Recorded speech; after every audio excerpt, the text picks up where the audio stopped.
예전에 제가 어떤 그 글을 보다가 그 글 쓴 사람이 이런 글을 썼더라고요.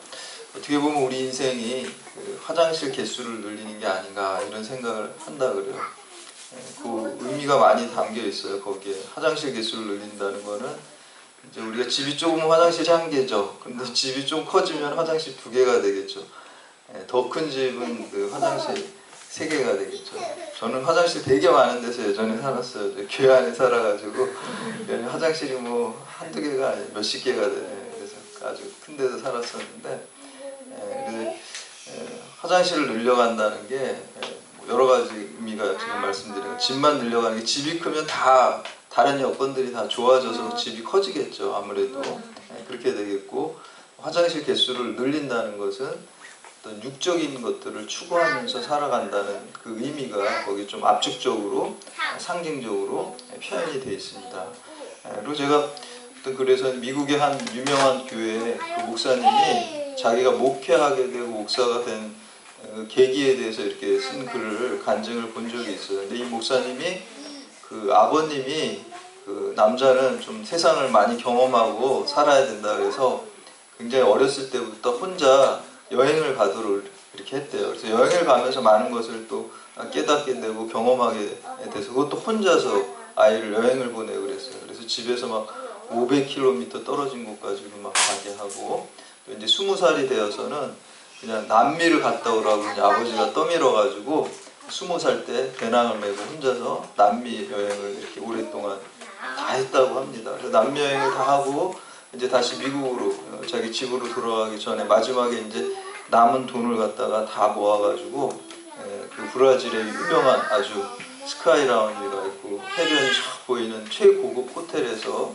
이제 맛있게 식사를 하고 이제 미국으로 이제 돌아가야 되겠다 이렇게 생각하고 그 식당에서 혼자 앉아서 밥을 먹는데 옆에 60대 노 부부가 앉아 있었어요.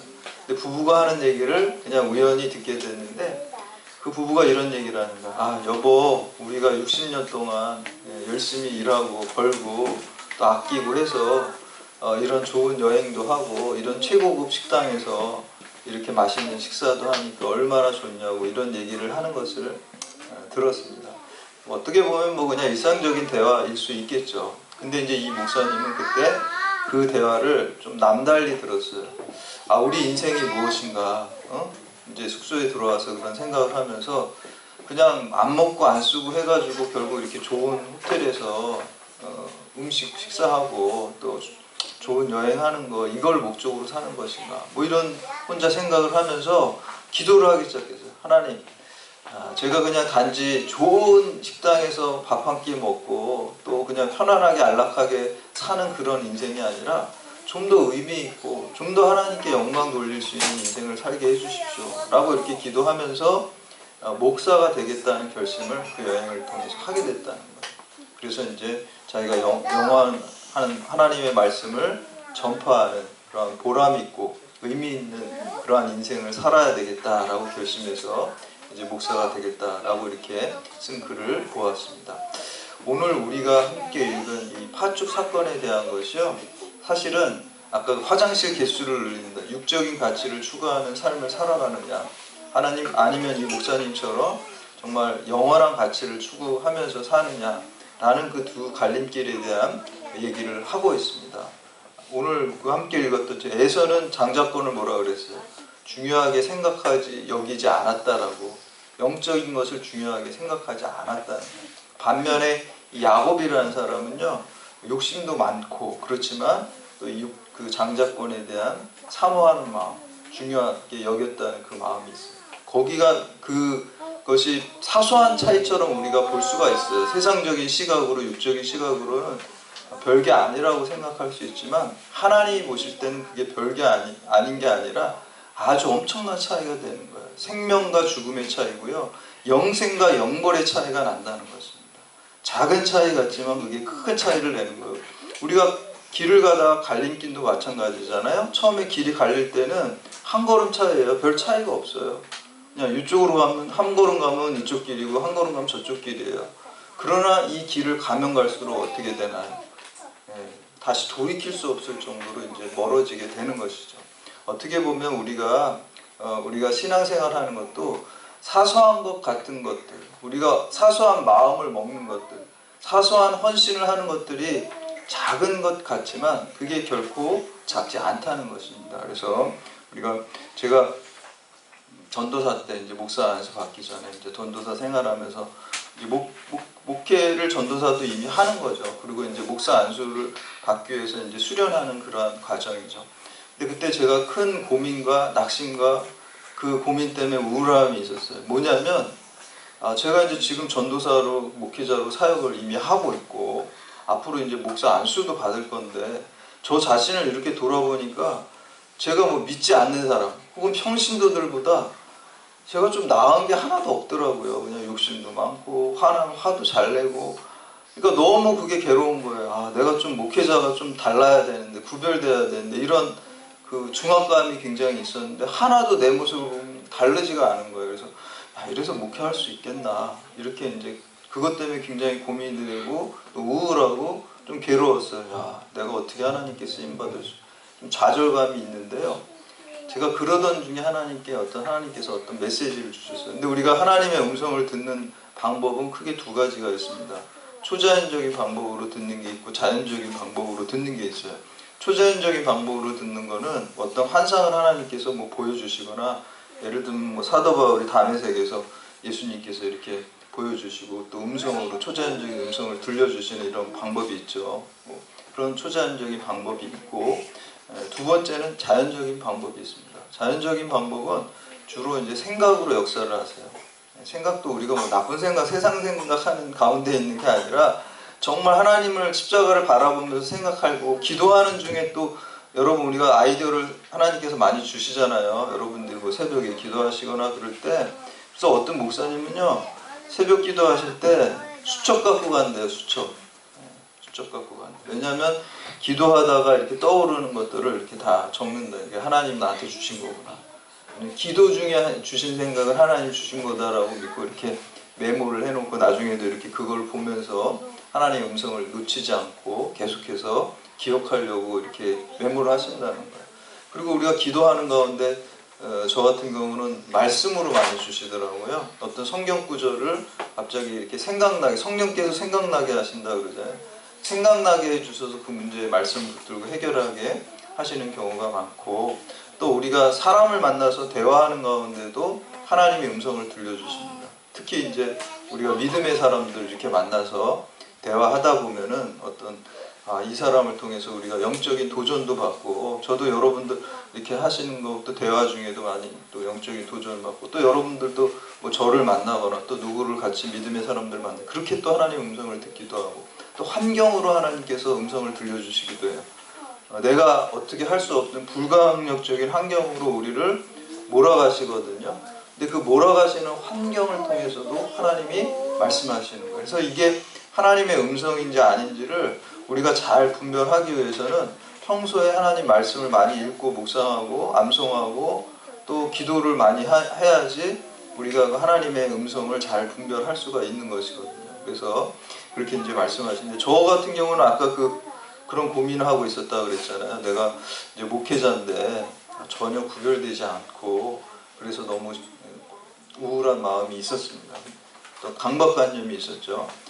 그런데 어떻게 하나님이 저한테 말씀하시냐면 저는 좀 환경으로 이렇게 보여주셨어요. 지하철을 제가 그때 타고 가는데요. 그런 고민 가운데 이제 괴로워하면서 이렇게 있는데 그 지하철에 가면 광고 문구가 이렇게 붙어 있잖아요. 근데 이제 필립스 면도기 광고가 이렇게 붙어 있었어요. 근데 이렇게 보니까 작은 차이가 명품을 만듭니다. 제가 그걸 딱 보면서 그게 하나님의 음성으로 저한테 딱 들린 거예요. 우리가 기도 가운데도 하나님 음성 들리지만 제가 막 하나님 내가 이렇게 왜 이렇게 이거밖에 안 될까요? 괴로워하니까 그걸 통해서 하나님이 딱 보여주신 거예요. 작은 차이가. 제가 어떻게 들렸냐면 너 너무 큰 차이를 하려고 하지 마. 그냥 조금만 잘해. 조금만. 그럼 내가 너 명품으로 만들어줄게. 이렇게 음성이 들리는 거예요. 그걸 보면서. 그냥 큰 차이 하려고 하니까 네가 너무 지금 괴롭고 힘든 거야. 그냥 조금만 그냥 남들보다 5분 더 기도하고 남들보다 성경 한 장 요것만 해. 더 크게 하려고 하지 마. 부담 갖지 마. 그냥 조금만 잘해. 그리고 화도 막 이만큼 낼 거 그냥 요만큼만 내고 남들보다 조금만 잘해. 그 음성을 그러면 내가 너를 다 만들어, 네가 다 명품 만들려고 내가 만드는 거야. 그 말씀을 하시더라고요. 그리고 제가 오병이어의 기적을 보는데 저는 그 비유가 그 비유가 아니죠. 그 기적이 저한테는 제일 기쁘게 느껴져요. 오병이어는 어린이 도시락이에요. 어린이 도시락. 큰 거 아니거든요. 근데 어린이 입장에서는 그게 헌신이잖아요. 한 끼를 굶는 거잖아요. 내가 한 끼를 굶어가지고 주님께 드리는 일. 그 정도는 할 수 있잖아요, 우리들이. 뭐 큰 거 내가 뭐 대단한 걸 못해도 한 끼 금식해서 주님께 드릴 수는 있잖아요. 그런데 주님께서는 그걸 크게 보신다는 겁니다. 그거를 붙들고 그것을 축복하시고 그걸 기쁘게 받아주시고 거기를 통해서 그거를 근거로 해서 기적을 일으키시는 것입니다. 그래서 우리가 작은 차이, 여러분 그래서 지금 이렇게 예배의 자리로 오는 것도 작은 차이입니다. 뭐 엄청난 일을 하신 건 아니잖아요, 솔직히. 근데 작은 일을 하신 거잖아요. 집에서 그냥 편히 쉬면서 TV 보실 수도 있는데 이 예배의 자리로 여러분 나오신 거잖아요. 그걸 하나님께서 오병이어의 기적으로 사용하실 줄 믿으시기 바랍니다. 여러분들 그러니까 정말 부담 갖지 말고 우리가 하나님께 내가 조금 더 하나님 말씀을 순종해야지. 그래도 믿는 사람이니까 조금 달라야지. 근데 사실은 생활하다 보면 조금 다른 것도 결코 그렇게 쉬운 건 아니거든요. 그렇지만 우리가 못할 정도는 아니거든요. 그래서 우리가 기도하면서 내가 조금 그래도 믿는 사람이니까 크리스찬이니까 좀 달라야지. 내가 조금 더 말씀에 순종해야지. 내가 조금 더 예수님 닮아가야지. 내가 좀 양보하고 내가 좀 희생해야지. 그런 약간의 차이만 우리가 가지면 하나님께서 그 일을 통해서 부흥의 역사, 기적의 역사, 오병이어의 기적의 역사를 일으키실 줄 믿습니다. 그래서 오늘 본문의 주인공은 그 야곱이라는 이름이 발꿈치를 잡은 사람이라는 뜻이에요. 왜냐하면 태어날 때부터 형 발꿈치에서를 잡고 나왔잖아요. 그리고 인생 전체가 보면 난 발꿈치 잡는 인생을 살았어요. 발꿈치 잡는다는 게 그 당시에 레슬링 할 때 이렇게 넘어지는 척 하면서 상대방 발꿈치를 잡는다 그랬잖아요. 속이는 거잖아요. 그래서 거기서 이제 사기꾼이라는 그런 아주 좋지 않은 의미까지 그게 발전이 됩니다. 야곱은 그런 인생을 살았습니다. 수단과 방법을 가리지 않고 자기 목적을 취했습니다. 그런데 오늘 본문 말씀을 보면 이 팥죽 사건을 통해서 야곱이 무엇을 사모하고 무엇을 추구했는지 에서와 대조해서 그 믿음을 보여주고 있습니다. 그래서 저는 야곱을 보면서 참 위로가 돼요. 야곱 욕심도 많고 그리고 어떻게 보면은 별로 이렇게 썩 좋은 사람은 아닌 것 같은데도 하나님께서 기뻐하시고 받으시고 그 야곱을 믿음의 조상으로 또 이스라엘 12지파의 아버지로 큰 축복을 받고 축복의 통로가 되었습니다. 그래서 오늘 말씀을 통해서 과연 야곱이 어떤 믿음을 가졌기에 이런 축복을 받고 하나님께 인정을 받았는지 그걸 저희들이 깨닫고 야곱과 같이 축복을 받고 또 축복의 통로로 쓰임받는 여러분들 되시기를 주님의 이름으로 축원합니다. 첫 번째, 여러분 거룩한 욕심을 가지시기 바랍니다. 욕심은 보통 좋지가 않습니다. 안 좋아요. 주변에 욕심 있는 사람 보면 어때요? 좀 미워하잖아 다. 저 사람 왜 이렇게 욕심을 내? 욕심 많은 사람 좋아하는 사람 없어요. 욕심 많으면요 이기적이고 그냥 남의 것도 다 뺏으려고 그러고, 그래서 욕심 많은 사람 주변에서 안 좋아합니다. 다 싫어합니다. 그래서 우리 야고보서 1장 15절 말씀해 보면은 욕심이 잉태한 즉 죄를 낳고 죄가 장성한 즉 사망을 낳는다 그랬어요. 욕심이 성경에서도 좋지 않게 말을 하고 있어요. 욕심 부리면 죄를 지어요. 남의 것도 뺏으려고 그러고 수단과 방법을 가리지 않고 그냥 나쁜 짓도 하고 범죄도 저지르고, 그래서 결국에 죽음에 이르게 된다는 것이죠. 그런데 그런 욕심은 육신적인 욕심입니다. 여러분, 육신적인 욕심을 많이 내는 것은 사실 좋지가 않습니다. 그러나 성경에서는 영적인 욕심을 내라는 거예요. 영적인 욕심. 내가 좀 더 하나님께 크게 쓰임받고 싶다. 이런 욕심을 내셔도 괜찮습니다. 크게 쓰임받고 싶다. 소원을 가지고 기도하시기 바랍니다. 그건 크게 쓰임받는 게 꼭 세상적인 잣대는 아니에요. 하나님이 보실 때 나를 정말 기뻐하시고 나를 정말 기쁘게 사용하시고 또 크게 열매 맺으면서 쓰임받기를 원하는 그 욕심을 가지고 사모하는 거죠.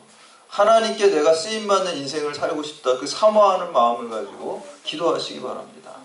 야곱은 사실 세상적인 욕심이 많은 사람이에요. 그러나 세상적인 욕심보다 영적인 욕심, 거룩한 욕심이 훨씬 많은 사람이었어요. 하나님께서는 그거를 크게 보시고 귀하게 여기시고 그 야곱을 사용하신 것입니다. 오늘 여러분들도 야곱같이 정말 영적인 욕심에 더 우선순위를 두고 크게 보고 사모하시고 또 그 기도하시기를 바랍니다. 오늘 29절에서 30절 말씀 함께 봉독합니다. 29절에서 30절 시작. 야곱이 죽을 쑤었더니 에서가 들에서 돌아와서 심히 피곤하여 야곱에게 이르되 내가 피곤하니 그 붉은 것을 내가 먹게 하라 한지라. 그러므로 에서의 별명은 에돔이었더라. 아멘. 에서가 사냥 갔다가 너무 피곤하고 굶었겠죠. 잘 잡지도 못하고 먹을 것도 없어가지고. 근데 사실 굶어봤자 계산해보면 한 끼 아니면 많아야 두 끼예요. 왜냐면 아침에 나갔으니까 아침은 좀 먹고 나갔을 것 같고, 그리고 저녁에 들어왔으니까 점심 한 끼 굶은 거거든요. 그럼 그렇게 대단한 것도 아닌데 참을성이 없어요. 그래서 오늘 말씀에 보면은 내가 피곤하니 붉은 것을 내가 먹게 하라. 이거를 히브리어 원어에 보면 하아돔 이게 뭐냐면 그 붉은 것 본인 몸도 붉어서 에서고요. 에돔이라는 게 붉다라는 뜻이 있거든요. 팥죽도 붉은 거잖아요. 그래서 그런 별명이 지어졌다. 야, 그 붉은 거 그것 좀 나한테 줘. 그리고 내가 먹게 하라. 이렇게 우리나라 말에 나와 있는데 히브리어 원문에는 나로 하여금 꿀꺽꿀꺽 먹게 하라. 그러니까 완전히 지금 먹는 거에 지금 정신을 못 차릴 정도로 나와 있습니다. 근데 이제 여기에 야곱은 아주 그냥 눈 하나 깜짝 않고 31절 말씀 우리 함께 봉독합니다. 시작. 야곱이 이르되 형의 장자의 명분을 오늘 내게 팔라. 아멘. 무슨 말입니까? 이 팥죽과 장자권을 팔자는 거예요. 바꾸자는 거예요. 다른 말로 하면 팥죽은 육적인 거를 의미하는 거예요. 장자권은 뭐예요? 영적인 걸 의미하는 거예요. 너의 영적인 것, 네가 갖고 있는 그 영적인 것하고 네가 받은 축복하고 내가 가지고 있는 육적인 팥죽을, 육적인 거를 맞바꾸자. 영과 육을 바꾸자는 거예요. 그러니까 야곱의 형 에서가 뭐라 그럽니까? 32절 33절 함께 봉독합니다. 32절 33절 시작. 에서가 이르되 내가 죽게 되었으니 이 장자의 명분이 내게 무슨 유익하리요. 야곱이 이르되 오늘 내게 맹세하라. 에서가 맹세하고 장자의 명분을 야곱에게 던지라. 아멘. 에서는 영적인 걸 중요하게 여기지 않았어요. 별로 관심도 없었어요. 내가 육적으로 지금 배고픈 게 문제지 무슨 장자권 그런 게 뭐가 문제야. 그 장자권의 의미를 심각하게 생각하지도 않고 가치 있게 생각하지도 않았던 거예요. 장자권이라는 것은 이스라엘 백성에게 있어서 물론 재산을 장자가 2배를 더 물려받은 그 육적인 의미도 있지만 거기에서는 장자가 예배를 집례하고 장자를 통해서 하나님의 말씀이 전달된다는 그러한 믿음을 가지고 있었기 때문에 장자권이 예배와 하나님 말씀의 전달자라는 통로라는 의미가 있었기 때문에 굉장히 영적인 의미를 가지고 있었어요. 똑같은 가정에서 에서와 야곱이 자랐는데 이 에서는 육적인 것만을 추구하는 사람이었고 별로 장자권을 중요하게 여기지 않았고 야곱은 너무너무 사모했던 거예요. 내가 장자로서 저 장자권, 저 영적인 축복을 내가 가졌으면 좋겠는데 하는 그러한 영적인 것을 사모하는 그 거룩한 욕심이 그에게 있었습니다. 여러분, 천국은 침노하는 자의 것들이라고 합니다. 이 말이 비아스타이라는 단어가 침노한다는 의미가 있거든요. 천국이라는 것은 힘써서 노력하는 자의 것이다 라는 그 의미가 거기에 있습니다. 우리가 천국을 얻을 때도 우리 힘써서 천국을 사모하는 마음이 있고 노력하는 사람에게 그 천국이 주님께서 주신다는 것입니다. 여러분, 사모하지 않는 사람에게 주면요 줘도 고마운지 몰라요. 아마 에서는 그 장자권이 있었는데 그게 감사하고 축복인지도 축복으로 생각하지 못했다는 거예요. 그것을 사모하는 사람에게 줄 때 그것이 올바로 사용될 수 있고 감사할 수 있고 그게 은혜가 되는 겁니다. 영적인 것을 사모하는 사람에게 하나님께서 그 영적인 축복을 주실 줄 믿으시기 바랍니다. 두 번째는 이 야곱은 일시적인 현재보다 영원한 미래를 더 중요하게 여겼습니다. 여러분이 장자권을 얻기 힘썼죠. 그런데 사실 야곱은요, 이 장자권을 얻었지만 그 장자권 얻은 것 때문에 육적인 것을 다 잃어버렸어요. 여러분 한번 가만히 생각해 보세요. 야곱이 장자권 얻어서 당장 뭐가 바뀌었나요? 바뀐 게 없어요. 바뀐 게 있으면 오히려 이제 도망가게 생긴 거예요. 이제 형한테 맞아 죽게 생겼고, 아버지도 속였잖아요. 뒤에 가면은. 그러니까 장자권 하나 얻었다는 거 하나 때문에 육적인 걸 다 상실했어요. 그냥 집안에서 자기가 그냥 부모님 해주는 밥 먹고 편안하게 살 수 있었는데 지금 광야로 도망가고 또 외삼촌네 집으로 도망가게 생겼잖아요. 그 장자권 얻은 것, 속여가지고 얻은 것 때문에. 그리고 사실 그 집안에 계속 있었으면 차남이지만 그래도 아버지 이삭이 재산이 많았으니까 형이 2배 갖는다 그래도 자기가 재산을 평생 먹고 살 재산을 가만히 있으면 물려받게 돼 있습니다. 반은 그래도 뭐 큰 재산을 자기가 한몫 챙길 수 있는데 그거를 다 잃어버리게 된 거예요. 현재에 있는 그런 것보다 미래에 영원한 것을 더 사모하는 마음이 그에게 있었습니다. 여러분 한때 베스트셀러였던 그 마시멜로 이야기라는 책에 보면은 이분이 어떤 실험한 거를 자기 책에다 써가지고 그 실험이 더 유명해진 거잖아요. 사실 그 책이 굉장히 그 스탠포드 대학교에서 이제 실험한 거잖아요. 어떤 유치원 어린이들한테 마시멜로 애들이 제일 좋아하는 그 거잖아요. 보니까 우리 승민이는 마이쮸가 그 마시멜로 같이 좋아하던데 그래서 제가 사왔어요 그거까지. 근데 그런 거 제일 좋아하는 거 어린이들이 좋아하는 게 마시멜로인데 그 마시멜로를 갖다가 그 아이들한테 하나씩 다 나눠주고 독방에다 둔 거예요. 혼자 책상에다 이렇게 혼자 놓고 마시멜로를 보고 큐티하라는 거죠. 큐티하라는 거. 딱 보고 하나 두고 방에 아무도 없고 혼자 두고 하나를 주고 이거를 내가 나갔다가 15분 뒤에 들어올 텐데 15분 동안 이거 먹지 않고 기다리고 있으면 내가 2개를 주겠다. 그러면 이제 2개를 먹을 수 있잖아요. 15분 뒤에. 그 실험을 하고 이제 나갔어요. 근데 부류가 3부류예요. 어떤 어린이는 15분 있다가 2개 준다 그랬는데 그 선생님 연구원이죠. 연구원이 나가자마자 그냥 확 먹는 그런 어린이가 있었고 못 참고 그냥 먹는 거예요. 그냥. 애서 같은 그런 어린이인 것 같아. 애서처럼 그냥 먹었어요.